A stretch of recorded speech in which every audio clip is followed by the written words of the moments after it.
ये है कि हमारे ससुर जी रहते तो हम निश्चिंत हो जाते हैं इस काम के लिए। सर यहाँ पर सर ओवैसी साहब के आने की सर तैयारी हो रही है, इसके लिए आप क्या कहिएगा सर ढक्का विधानसभा की जनता को?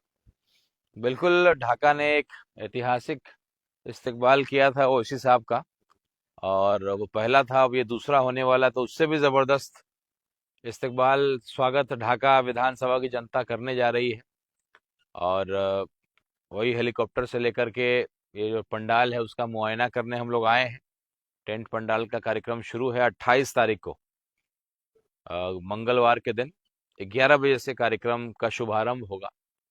और तमाम एआईएमआईएम के जितने हमारे दीवाने हैं, पार्टी के कार्यकर्ता हैं, इस पूरे तिरहुत प्रमंडल के, खास करके ढाका विधानसभा के, सबको सादर आमंत्रित करते हैं। और अपने नेता को सुनिए, एक बेबाक नेता को सुनिए, तो सच को सच बोलने की हिम्मत रखता है। बाकी लोग जो है कहीं ना कहीं मैनिपुलेट करते हैं चीज़ों को।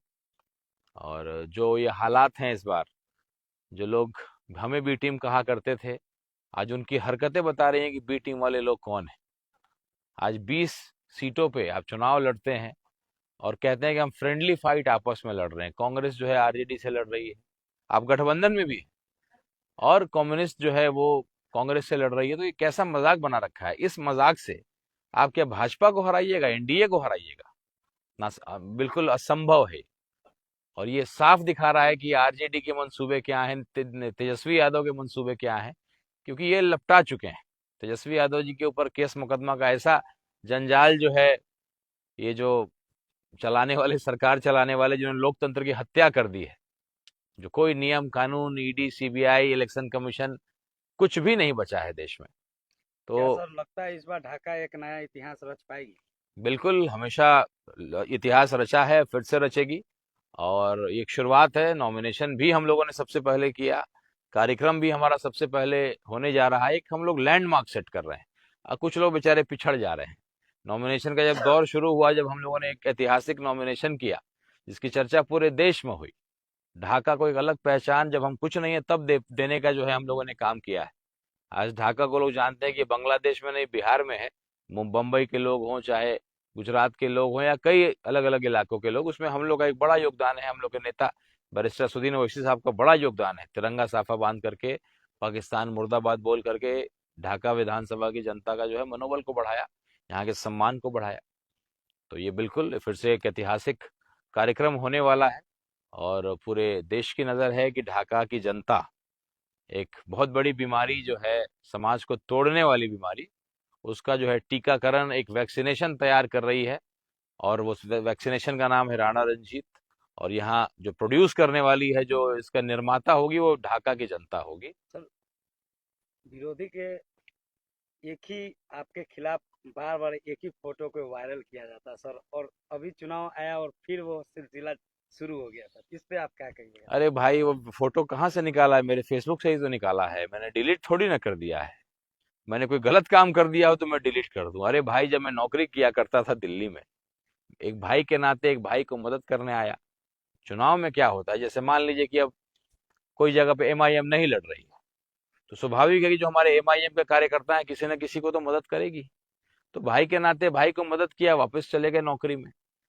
तो ये बात पुरानी हो गई, रिकॉर्डिंग पुराना हो गया। अरे नया कुछ लेकर के आइए, वही और सर घिसा पिटा रिकॉर्डिंग। बार बार सर विरोधी एक ही चीज आप पे आरोप लगाते हैं, तो दूसरा आज तक दूसरा आरोप नहीं लगा। यही घिसा पिटा रिकॉर्डिंग करेंगे? अरे भाई, ये तब चल गया चूंकि 20 दिन की बात थी लोकसभा में। अब मैं राणा रंजीत सिंह के ईमानदारी को लोगों ने देखा है। आपको क्या लगता है किस बड़ी पार्टी से मुझे ऑफर नहीं मिला टिकट का? चाहे आरजेडी की बात हो, कांग्रेस की बात हो, हर बड़ी पार्टी से ऑफर मिला। राणा रंजीत एक राजपूत, एक हिंदू होकर के, एक जो मुसलमान भाइयों का जो इसने विश्वास जीता है, सम्मान जीता है, ये छोटा मोटा जीत है क्या? ये छोटा मोटा उपलब्धि है क्या? ये हमारी अर्जी हुई संपत्ति है, ये मेरा धन है। तो ये मैंने ईमानदारी से अर्जा है। तो अब ये फोटो दिखा करके, ये सब दिखा करके अब चलने वाला है? अरे भाई, पूरे देश का मुसलमान राणा रंजीत सिंह पे विश्वास करता है, और मैं उस विश्वास का कद्र करता हूँ। वरना बड़ी बड़ी पार्टी से टिकट मिल रहा था, चले जाते उस पार्टी में और छोड़ दिए होते। लेकिन हम लोग विधायक, सांसद से ऊपर का जो है पद होता है, नेता का पद, वो हासिल करने निकले हैं। सर 28 तारीख को जो ढाका इतिहास लिखने जा रही है सर, उसके बारे में आप सर क्या कहिएगा ढाका के जनता को सर?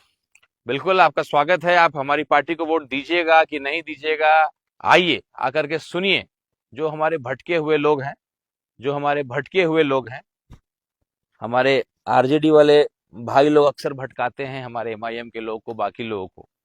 उनसे एक सवाल करिए ना, क्या हुआ मुकेश सहनी जी को डिप्टी सीएम बना दीजिएगा। अभी प्रेस कॉन्फ्रेंस हुआ, माने 2% वाला डिप्टी सीएम बनेगा, 18% वाला कुछ नहीं बनेगा, उधर ही बिछाता रहेगा। मैं चैलेंज करता हूं कि एआईएमआईएम इतनी सीटें जीत करके आएगी कि सरकार बनाएगी और ये शर्त रखेगी डिप्टी सीएम एक मुसलमान का बेटा होगा।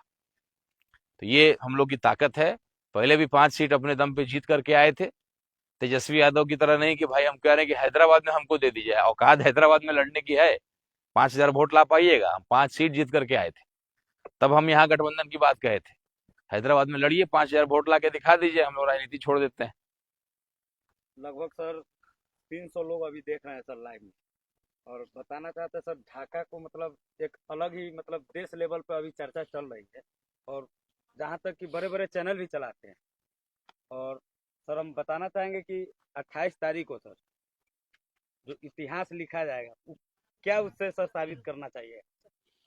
यही एक बहुत बड़ा ये बीमारी जो है, कैंसर की बीमारी जो समाज को तोड़ रही है, एक पॉलिटिकल पार्टी, एक पॉलिटिकल पार्टी नहीं, 2 पॉलिटिकल पार्टी, एक भाजपा वाले और एक आरजेडी वाले।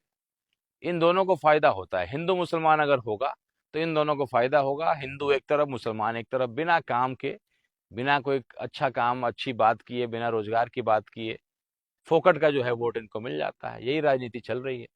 तो हम लोग एक वैक्सीनेशन के रूप में, एक दवाई के रूप में हम लोग अ, ढाका की जनता की मदद से एक तैयार करेंगे और इस बीमारी को जड़ से खत्म करेंगे।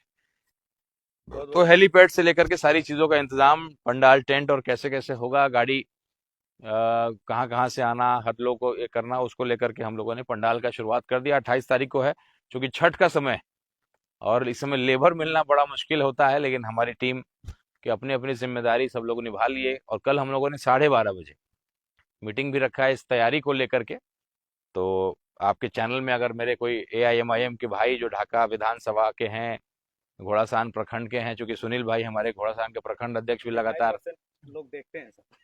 बिल्कुल बिल्कुल, तो तमाम लोगों से आग्रह होगा कि आप सब लोग, हमारे प्रवक्ता साहब भी हैं मोहम्मदपुर ढाका के अब्दुल रहमान साहब, जिनके दरवाजे पे हम लोग आज गए थे, और वहाँ के नौजवानों ने एक उदाहरण दिया, एक मैसेज दिया कि हम अपने गार्जियन को प्रेरित करेंगे, समझाएंगे। हम वोटर तो नहीं है, लेकिन अपने अम्मी अब्बू को, अपने गार्जियन को समझाएंगे कि गुलामी जो किया है इतने दिन तक, उसको तोड़ना है और एक बेहतर भविष्य हमारे लिए आप बनाइए।